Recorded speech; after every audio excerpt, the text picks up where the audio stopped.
paz de Cristo esteja com você. Vamos mais uma vez compartilhar a palavra de Deus aos corações das pessoas deste canal, que uma vez por semana querem ter uma palavra de Deus e que eu possa ser instrumento de Deus para chegar a esse fim, que é você escutar a voz de Deus no seu coração. Esse é o meu desejo. Hoje vamos ler um trecho da palavra de Deus no livro do Apocalipse, no capítulo 2, a partir do versículo 1 até o versículo 7. Passagem conhecida das Escrituras que diz o seguinte: escreve ao anjo da igreja que está em Éfeso, isso diz aquele que tem na sua destra as 7 estrelas, que anda no meio dos 7 castiçais de ouro.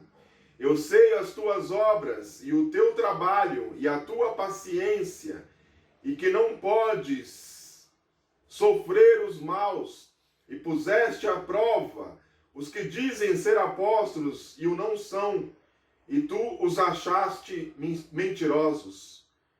E sofrestes, e tens paciência, e trabalhaste pelo meu nome, e não te cansaste. Tenho, porém, contra ti que deixaste a teu primeiro amor. Lembra-te, pois, de onde caíste, e arrepende-te, e pratica as primeiras obras. Quando não, brevemente a ti virei, e tirarei do teu lugar o teu castiçal, se não te arrependeres. Tens, porém, isto, que aborrece as obras dos nicolaítas, as quais também eu aborreço. Quem tem ouvidos, ouça o que o Espírito diz às igrejas.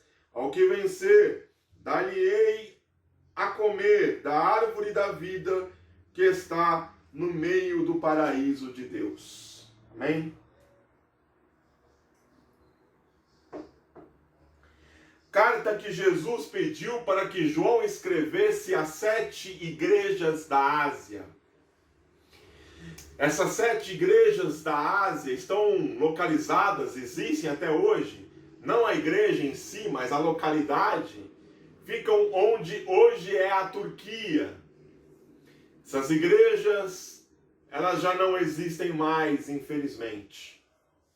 E desde quando João escreveu e inseriu essas 7 cartas no livro da Revelação, no livro do Apocalipse, com o passar dos anos, muito se tem discutido a respeito dessas 7 cartas. Seriam essas 7 cartas alusivas somente a respeito do contexto histórico da época? Ou será que essas 7 cartas que Jesus manda João escrever dizem respeito a períodos históricos no período da cristandade e vai até os dias de hoje? Ou será que cada uma dessas cartas tem uma lição a nos ensinar, a nos mostrar? Talvez essa última opção seja a opção mais correta. Cada uma dessas tem uma lição. E eu acredito que Deus irá falar conosco nesses poucos minutos através da carta que Jesus ditou a João para a igreja de Éfeso. Ora, meus irmãos e irmãs, Éfeso era uma grande cidade. Éfeso foi evangelizada pelo apóstolo Paulo na sua segunda viagem missionária, quando o acompanhavam Silas e Timóteo. Houve muitos milagres nessa cidade.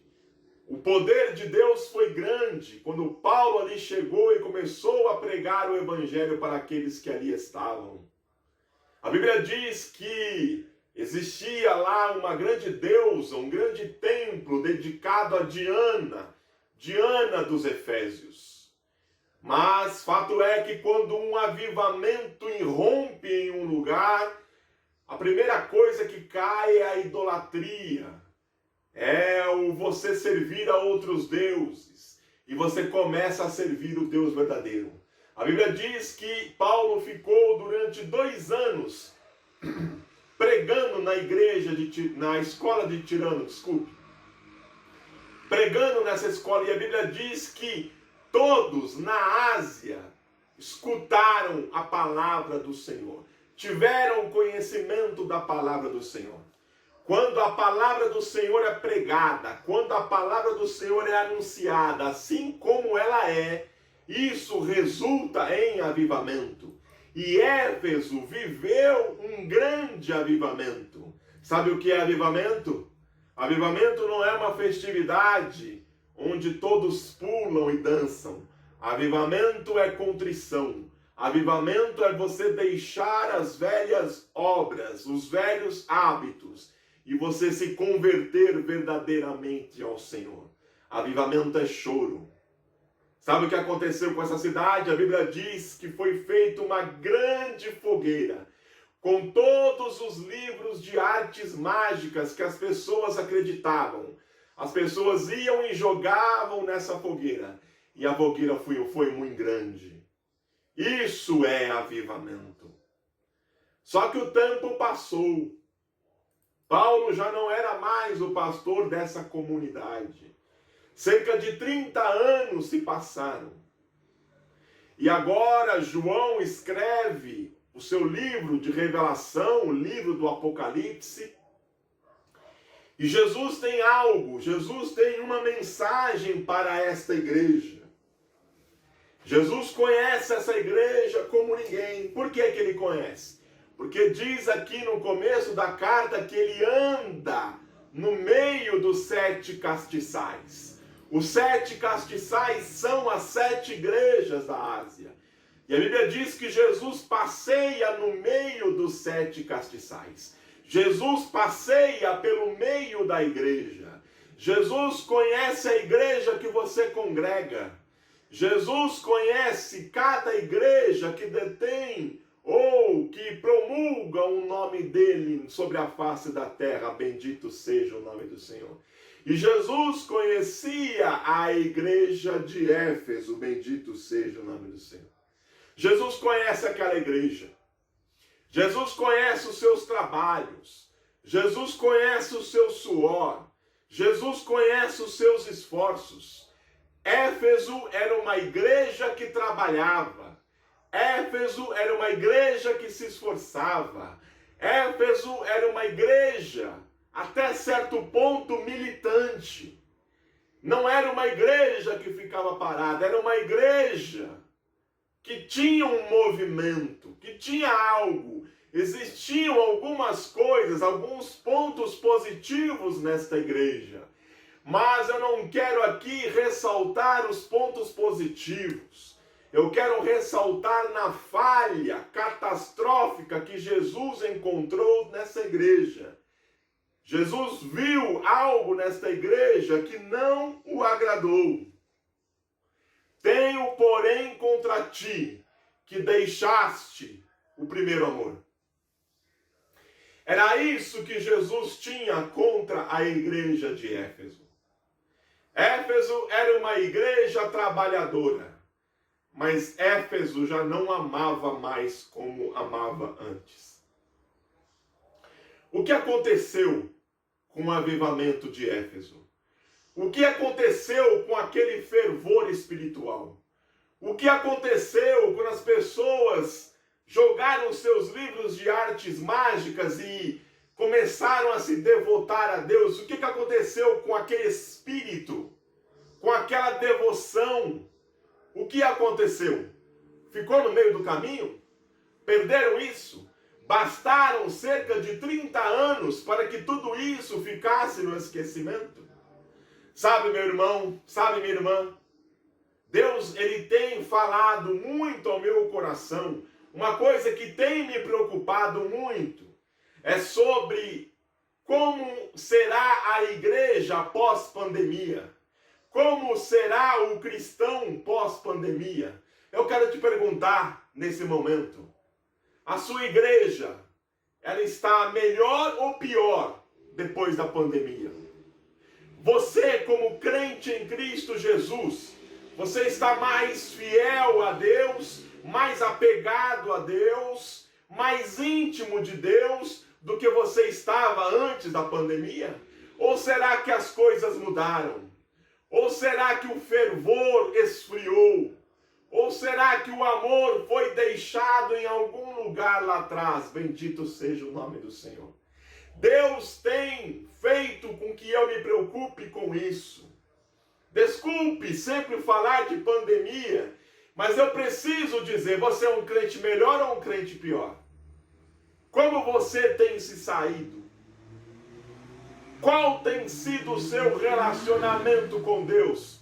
Bendito seja o nome do Senhor. Será que você está mais apegado a Ele? Ou será que você, como a igreja de Éfeso, abandonou o primeiro amor? Volta, lembra-te de onde caíste. É o conselho de Jesus para a igreja de Éfeso. Volta. Você deixou o primeiro amor lá atrás em algum lugar. Eu quero falar com você, igreja. Volte à prática do primeiro amor. Eu quero falar com você, cristão. Volte à prática do primeiro amor. Volte lá atrás. Se tiver que voltar, quando a gente está num caminho errado, a volta, o retorno, ele é um avanço. Volta. Se tiver que dar passos atrás, dê passos atrás. Procura. Onde foi que caiu? Onde foi que você deixou essa devoção? Pega ela de volta e volta a praticar as primeiras obras. Bendito seja o nome do Senhor. Volta, porque esse é o conselho de Jesus para você nos dias de hoje. Quando nós aceitamos a fé, tudo parece um deslumbramento. Nós ficamos deslumbrados diante de tanta coisa que Deus ele quer nos revelar. Mas é triste dizer que o deslumbramento acaba virando acomodação. Ficamos acomodados, ficamos dispersos, ficamos de uma certa forma estagnados na vida cristã. E Jesus não quer isso para nós. Jesus não quer isso para a igreja. Jesus não quer isso para você. Bendito seja o nome do Senhor. Existe um ditado que diz: primeiro a obrigação, depois a devoção. Será que está certo isso? Será que temos que nos preocupar realmente primeiro com a obrigação? Lembra da palavra que eu ministrei semana passada? Onde eu disse que Maria, ela deixou a obrigação de lado e preferiu, escolheu devotar aqueles momentos aos pés de Jesus. E Jesus a elogiou. Jesus falou bem da escolha de Maria. A devoção tem que vir em primeiro lugar. Maria escolheu a devoção, ao contrário de Marta, que escolheu a obrigação. Éfeso deixou que a obrigação suplantasse a devoção. Era uma igreja trabalhadora, mas era uma igreja muito preocupada na sua obrigação e acabou se esquecendo da devoção. Qual é a devoção nesse caso? É amar a Deus. É amar de coração a obra de Deus. Eles deixaram o primeiro amor lá atrás. Bendito seja o nome do Senhor. Uma igreja, e Jesus ele faz uma ameaça à igreja. Jesus, olha, se vocês não se arrependerem, eu vou arrancar a luz de vocês. Uma igreja sem luz é uma igreja sem propósito. Uma igreja sem luz é uma igreja que não tem razão de ser. Uma igreja precisa ser luz no mundo de trevas. Uma igreja precisa ser um farol para iluminar numa noite tempestuosa. Como é que vão olhar? Como é que vão saber para onde ir se o farol está apagado? As pessoas que estão em trevas, elas precisam olhar para a igreja, precisam ver uma luz. Bendito seja o nome do Senhor. A ameaça de Jesus, ela continua nos dias de hoje.